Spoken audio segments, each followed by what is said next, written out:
Assalamualaikum everybody and welcome back to my channel. How are you all doing?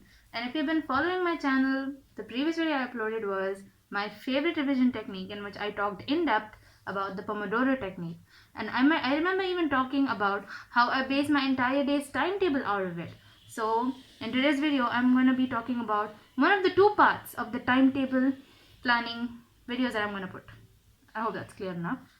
So in today's video, I'm going to be talking about how I plan my weekdays using the Pomodoro technique. And in the future video, inshallah, the next one, you will be knowing about how I was planning my weekends using the Pomodoro technique.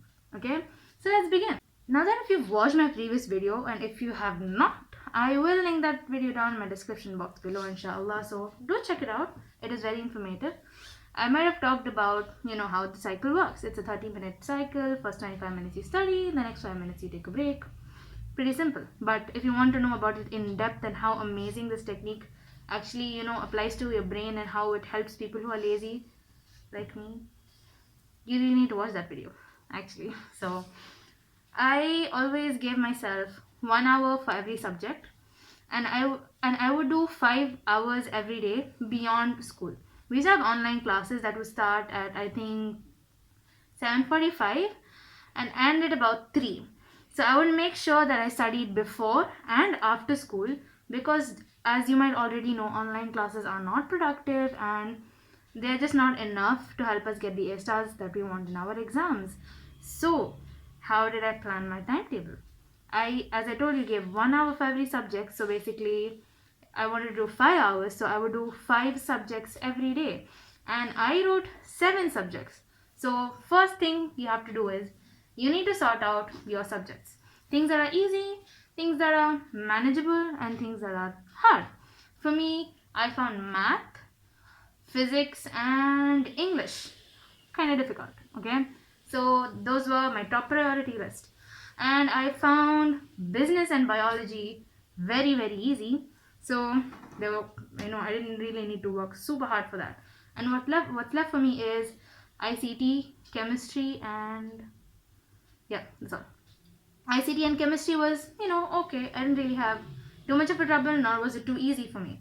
So now that I've prioritized my subjects, I really have a clear idea on what I need to give importance on right now.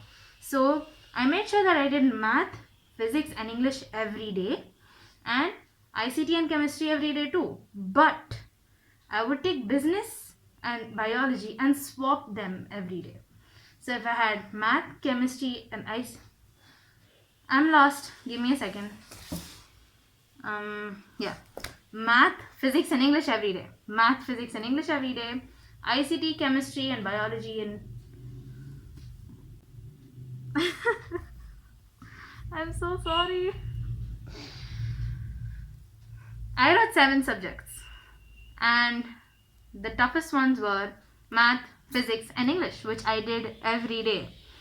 ICT and chemistry were quite okay. Biology and business were easy. So I used these okay and easy subjects and swapped around them every day. So let's see how we did that without getting stuck this time. So I was a morning person, and I woke up very early every day at around 3:30 a.m.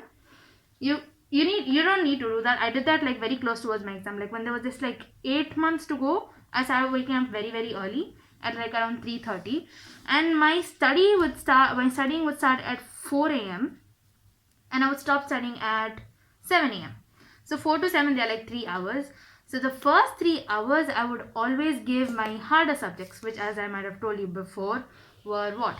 Math, English, and physics. And why did I choose to give early mornings for these hard subjects is because as soon as you wake up in the morning, your brain is a lot fresh, your brain doesn't have any necessary data processing much, and whatever you study at this time is the first set of data for the day that you're putting into your brain, so it soaks in much better and you understand things very nicely. So I decided to use my harder subjects early in the morning. So 3:30 to 4 o'clock, I would just, freshen up, have some coffee, maybe pray my tahajjud, and just get ready for the day. And then, as I might have told you, 1 hour per subject, I just decided during this half an hour whether I should do math first or physics first or English first, and I would just roughly draft the subjects I want to do for the day. And now the first hour comes. So I'm going to do math for this first hour. So as usual, I use the Pomodoro technique, and I'm going to do this for an hour instead. So first 25 minutes study, second 5 minutes take a break, the next 25 minutes study, and the last 5 minutes of the hour is what I call the swapping time. So in this last 25, like the last 5 minutes, I pack up all the books of math, keep it aside, and go ahead and grab my physics books or whatever subject you have in your timetable. As simple as that. So now, the first benefits that I found out of this technique was I never got bored of studying because I was practically only studying for 25 minutes at one sit, and then I was also having a break in the middle, so I never felt that stress of studying. And plus, because I studied really early in the morning, I never had any distractions because, like, my family would be sleeping away in the room and I would not have anything to distract me so early in the morning. So that's why studying harder subjects at this time made it even easier for me to understand and, help me hone in my skills and, like prepare my brain and all that stuff. So yeah, and then I would, after the swapping time comes, the next hour as usual, 25 minutes study, 5 minutes break, 25 minutes study again, and the next 5 minutes swapping time. So I pack all my physics books and I go keep it in the cupboard, and I take out my English books.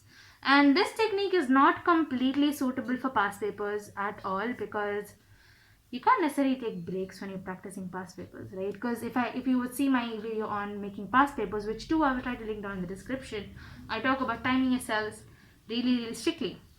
So this is not necessarily suitable for past papers, and if you're planning to do past papers, you cannot use this technique. I'm sorry.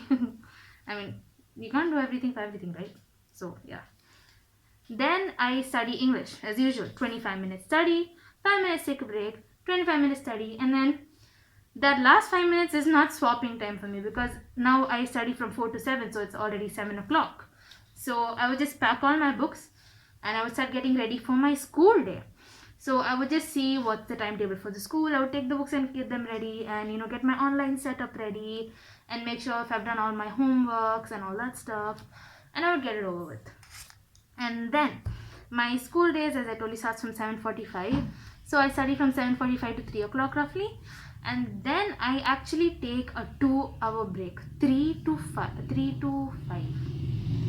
Yes, I took a break from 3 o'clock to 5 o'clock because, I have school works to do as well. Like, teachers give us homework. So, I never really wanted to involve homework with my study time.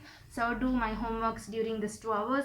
And I will also take a nap because I wake up really early, right? So I would take a nap sometimes and I would chill because I've been studying the entire day. Maybe just watch some YouTube, play, you can do whatever you want. So after that, 5 o'clock again, my next 2 hours are there. So in these 2 hours, I would be swapping between my easy and my okay subjects. So my easy subjects were business and biology, and my okay subjects were ICT and chemistry, as I have told you already. So now what I would do is, I would just again get ready before 5 o'clock. I would keep my ICT books, for example, and start studying again. 25 minutes study, 5 minutes break, 25 minutes study, and 5 minutes swapping time. I would just pack all my ICT books, keep it away, and get ready for, biology or chemistry, whichever I feel like it depended even on my mood on what I wanted to study, because in the evening I would be quite tired, I would be quite drawn out, and I won't have that energy as I had in the morning, which is why I tended to take the easier subjects which took not a lot of effort to get into my mind. So I think this might even help you, the moment you understand which subjects are harder for you, you'll be able to learn to prioritize them and you'll be able to give more attention early in the morning. That's basically what I'm trying to say. And then after I study biology, the clock is 6 o'clock, 6:30. And after that, again, I just take a break. My beyond school study is over. I've finished my 5 hours for the day. If you want, you can add in more hours, or you can wake up a little bit more late and add an extra hour in the evening. Maybe you can wake up at 5 o'clock instead and study up till 8 or 7. But I just couldn't study in the evening at all. For me, it was not my thing. I could not concentrate because I would have my sisters, and I wanted to play, I wanted to chillax, really.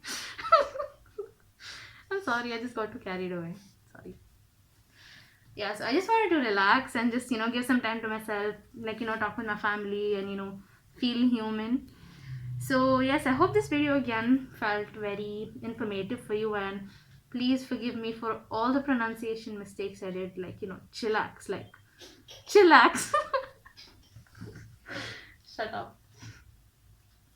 I'm sorry.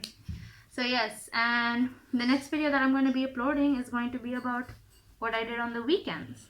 So, until then, take care, Assalamualaikum, and wear a mask.